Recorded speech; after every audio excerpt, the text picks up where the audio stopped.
الحمد لله رب العالمين الرحمن الرحيم مالك يوم الدين إياك نعبد وإياك نستعين اهدنا الصراط المستقيم صراط الذين أنعمت عليهم غير المغضوب عليهم ولا الضالين آمين. فلما فصل طالوت بالجنود قال إن الله مبتليكم بنهر فمن شرب منه فليس مني ومن لم يطعمه فإنه مني إلا من اغترف غرفة بيده فشربوا منه إلا قليلا منهم. فلما جاوزه هو والذين آمنوا معه قالوا لا طاقة لنا اليوم بجالوت وجنوده.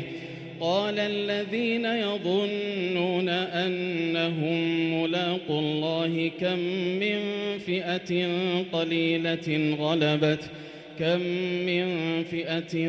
قليلة غلبت فئة كثيرة بإذن الله والله مع الصابرين. ولما برزوا لجالوت وجنوده قالوا ربنا أفرغ علينا صبرا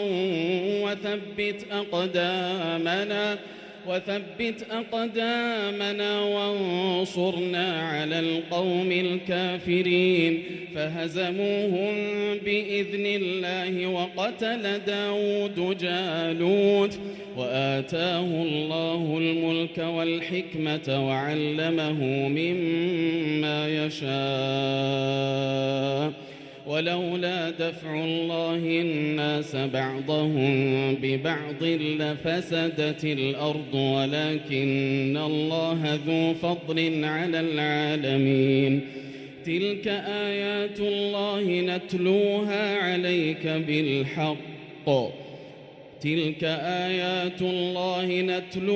عليك بالحق وإنك لمن المرسلين. تلك الرسل فضلنا بعضهم على بعض منهم من كلم الله ورفع بعضهم درجات. وآتينا عيسى ابن مريم البينات وأيدناه بروح القدس ولو شاء الله ما اقتتل الذين من بعدهم من بعد ما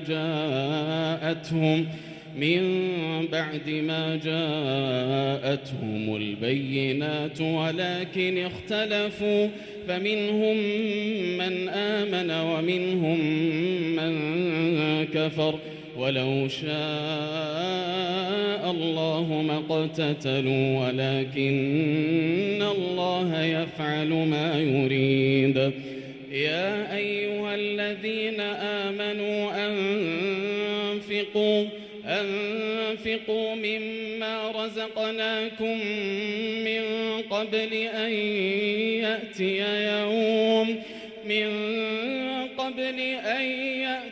يوم لا بيع فيه ولا خلة ولا شفاعة والكافرون هم الظالمون. الله لا إله إلا هو الحي القيوم لا تأخذه سنة ولا نوم له ما في السماوات وما في الأرض. من ذا الذي يشفع عنده إلا بإذنه يعلم ما بين أيديهم وما خلفهم ولا يحيطون بشيء من علمه إلا بما شاء. وسع كرسيه السماوات والأرض ولا يؤوده حفظهما وهو العلي العظيم. لا إكراه في الدين قد تبين الرشد من الغي فمن يكفر بالطاغوت ويؤمن بالله فقد استمسك بالعروة الوثقى لا انفصام لها والله سميع عليم. الله ولي الذين آمنوا يخرجهم من الظلمات إلى النور والذين كفروا أولياؤهم الطاغوت يخرجونهم من النور إلى الظلمات أولئك أصحاب النار هم فيها خالدون. ألم تر إلى الذي حاج إبراهيم في ربه أن آتاه الله الملك إذ قال إبراهيم ربي الذي يحيي ويميت قال أنا أحيي وأميت قال إبراهيم فإن الله يأتي بالشمس من المشرق فأت بها من المغرب فبهت الذي كفر والله لا يهدي القوم الظالمين. أو كالذي مر على قرية وهي خاوية على عروشها قال أنى يحيي هذه الله بعد موتها فأماته الله 100 عام ثم بعثه قال كم لبثت قال لبثت يوما أو بعض يوم قال بل لبثت 100 عام فانظر إلى طعامك وشرابك لم يتسنه وانظر إلى حمارك ولنجعلك آية للناس وانظر إلى العظام كيف ننشزها ثم نكسوها لحما فلما تبين له قال أعلم أن الله على كل شيء قدير. وإذ قال إبراهيم رب أرني كيف تحيي الموتى قال أولم تؤمن قال بلى ولكن ليطمئن قلبي قال فخذ 4 من الطير فصرهن إليك ثم اجعل على كل جبل منهن جزءا ثم ادعهن يأتينك سعيا واعلم أن الله عزيز حكيم. مثل الذين ينفقون أموالهم في سبيل الله كمثل حبة أنبتت 7 سنابل في كل سنبلة 100 حبة والله يضاعف لمن يشاء والله واسع عليم. الذين ينفقون أموالهم في سبيل الله ثم لا يتبعون ما أنفقوا منا ولا أذى لهم أجرهم عند ربهم ولا خوف عليهم ولا هم يحزنون.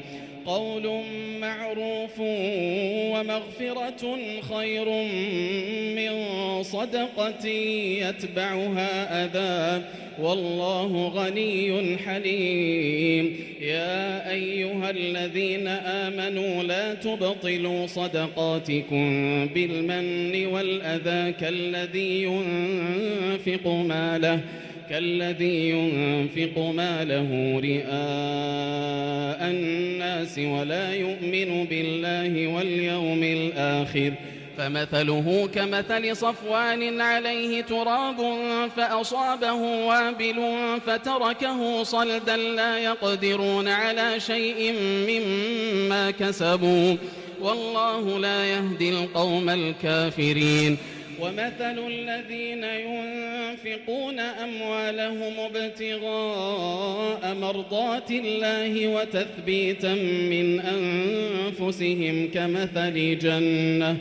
كمثل جنة بربوة أصابها وابل فآتت أكلها ضعفين فإن لم يصبها وابل فطل والله بما تعملون بصير.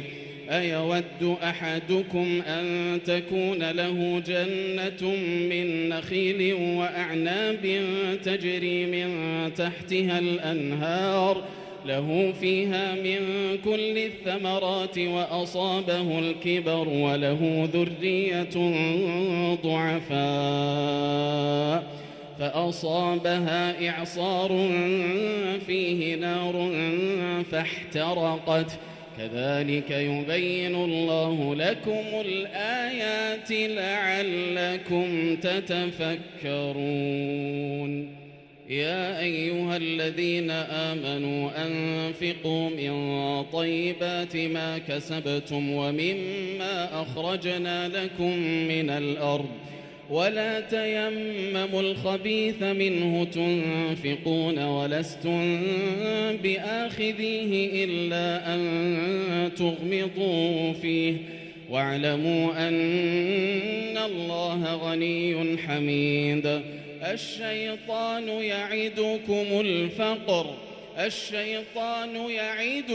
الفقر ويأمركم بالفحشاء والله يعدكم مغفرة منه وفضلا والله واسع عليم. يؤتي الحكمة من يشاء ومن يؤت الحكمة فقد أوتي خيرا كثيرا وما يذكر إلا أولو الألباب. وما أنفقتم من نفقة أو نذرتم من نذر فإن الله يعلمه وما للظالمين من أنصار. إن تبدوا الصدقات فنعما هي وإن تخفوها وتؤتوها الفقراء فهو خير لكم ويكفر عنكم من سيئاتكم والله بما تعملون خبير. اهدنا فيمن هديت وعافنا فيمن عافيت وتولنا فيمن توليت وبارك لنا فيما أعطيت وقنا برحمتك واصرف عنا شر ما قضيت إنك تقضي ولا يقضى عليك إنه لا يعز من عاديت ولا يذل من واليت تباركت ربنا وتعاليت. لك الحمد على ما قضيت ولك الشكر على ما أعطيت. نستغفرك اللهم من جميع الذنوب والخطايا ونتوب إليك. اللهم قسم لنا من خشيتك ما تحول به بيننا وبين معصيتك ومن طاعتك ما تبلغنا به جنتك ومن اليقين ما تهون به علينا مصائب الدنيا ومتعنا اللهم بأسماعنا وأبصارنا وقواتنا أبدا ما أبقيتنا واجعله الوارث منا واجعل ثأرنا على من ظلمنا وانصرنا على من عادانا ولا تجعل الدنيا أكبر همنا ولا مبلغ علمنا ولا إلى النار مصيرنا واجعل الجنة هي دارنا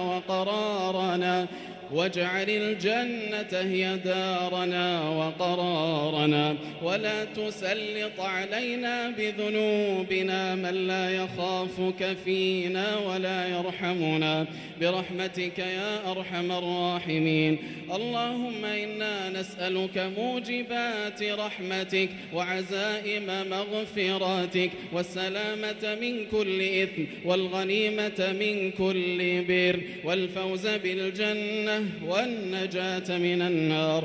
اللهم إنا نسألك من خير ما سألك منه عبدك ورسولك محمد صلى الله عليه وسلم وعبادك الصالحون، ونعوذ بك من شر ما استعاذك منه عبدك ورسولك محمد صلى الله عليه وسلم وعبادك الصالحون. اللهم يا مصرف القلوب اصرف قلوبنا إلى طاعتك برحمتك يا أرحم الراحمين. اللهم إنا نعوذ بك من زوال نعمتك وتحول عافيتك وفجاءة نقمتك وجميع سخطك. اللهم إنا نعوذ بك من البرص والجنون والجذام ومن سيء الأسقام يا قدوس يا سلام. اللهم إنا نسألك يا حي يا قيوم يا حي يا قيوم أن تصلح لنا شأننا كله ولا تكلنا إلى أنفسنا طرفة عين. اللهم إنا نسألك العفو والعافية والمعافاة الدائمة في الدنيا والآخرة برحمتك يا أرحم الراحمين. اللهم يا فارج الهم ويا كاشف الغم يا رحمن الدنيا والآخرة ورحيمهما نسألك رحمة من عندك تغنينا عن رحمة من سواك. اللهم إنا نسألك أن ترحمنا رحمة من عندك تغنينا عن رحمة من سواك يا فرجنا إذا أغلقت الأبواب يا فرجنا إذا أغلقت الأبواب ويا رجاءنا إذا انقطعت الأسباب وحيل بيننا وبين الأهل والأصحاب. ها نحن قد وقفنا ببابك وعنت وجوهنا لجلالك وخضعت رقابنا لسلطانك يا من أظهر الجميل وستر القبيح يا من لا يأخذ بالجريرة ولا يهتك الستر يا حسن التجاوز يا واسع المغفرة يا باسط اليدين بالرحمة. نسألك يا سيدنا ويا مولانا نسألك يا الله أن تعتق رقابنا من النار أن تعتق رقابنا من النار أن تعتق رقابنا ورقاب والدينا وذرياتنا وأزواجنا وأحبابنا وعلمائنا وولاة أمرنا من النار وأن تدخلنا الجنة مع الأبرار يا عزيز يا غفار.